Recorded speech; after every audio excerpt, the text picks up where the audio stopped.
আসসালামু আলাইকুম এভরিওয়ান, স্বর্ণাজ কিচেনে আপনাদের স্বাগতম। আজকে আমি আপনাদের সাথে শেয়ার করব ভীষণ মজাদার একটা পিঠার রেসিপি।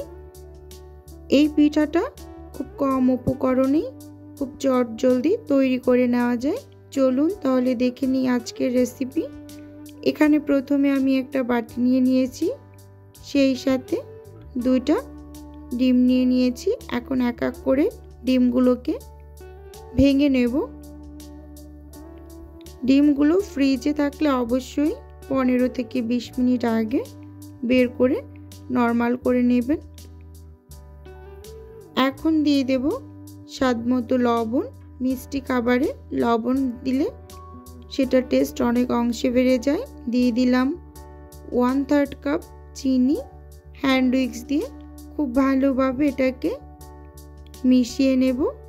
যতক্ষণ না পর্যন্ত চিনিটা ভালোভাবে গলে যায় ততক্ষণ এটাকে হ্যান্ড উইক্স দিয়ে খুব ভালোভাবে এভাবে করে মিশিয়ে নেব।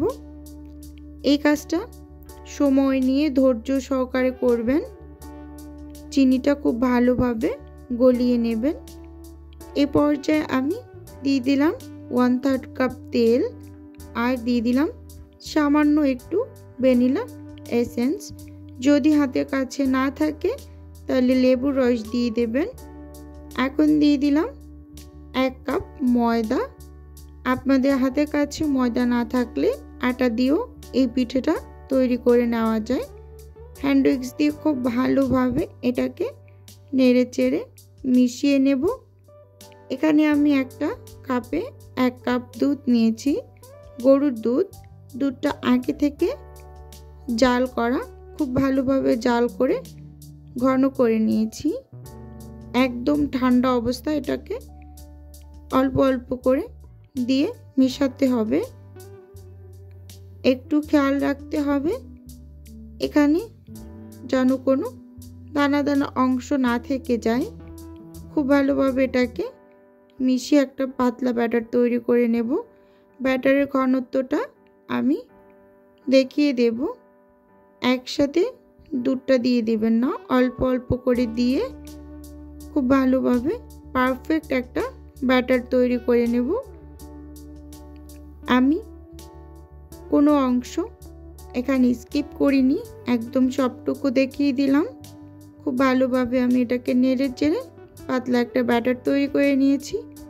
সব শেষে এখানে আমি 1/2 চামচের মতো বেকিং পাউডার ইউজ করেছি। এই বেকিং পাউডারের কাজটা একদম সব শেষে করে নেবেন। ব্যাটারটা একদম পারফেক্টভাবে রেডি হয়ে গেছে। চামচ দিয়ে একটু দেখিয়ে দিলাম, কিছুটা পরিমাণ দুধও বেঁচে গিয়েছে। 10 মিনিটের মতো আমি ঢাকনা দিয়ে ঢেকে রেখেছিলাম। 10 মিনিট পর ব্যাটারটা দেখিয়ে দিচ্ছি, অনেকটাই সেট হয়ে গিয়েছে আগের তুলনায়। এখন পিঠা তৈরি করার জন্য ব্যাটারটা একদম পারফেক্টলি রেডি হয়ে গেছে। নেড়ে চেড়ে মিশিয়ে সাইডে রেখে চুলোতে আমি এরকম একটা কড়াই বসিয়ে দিয়েছি পরিমাণ মতো তেল দিয়ে। আর আমি এরকম গোল একটা চামচ তেলের ভিতরে ডুবিয়ে গরম করে রেখেছি। স্ক্রিনে দেখেই বুঝতে পাচ্ছেন আমি কিভাবে পিঠার ব্যাটারটা ঢেলে দিয়েছি চামচের উপর। এভাবে একটা একটা করে সব পিঠাগুলো আমি তৈরি করে নেব।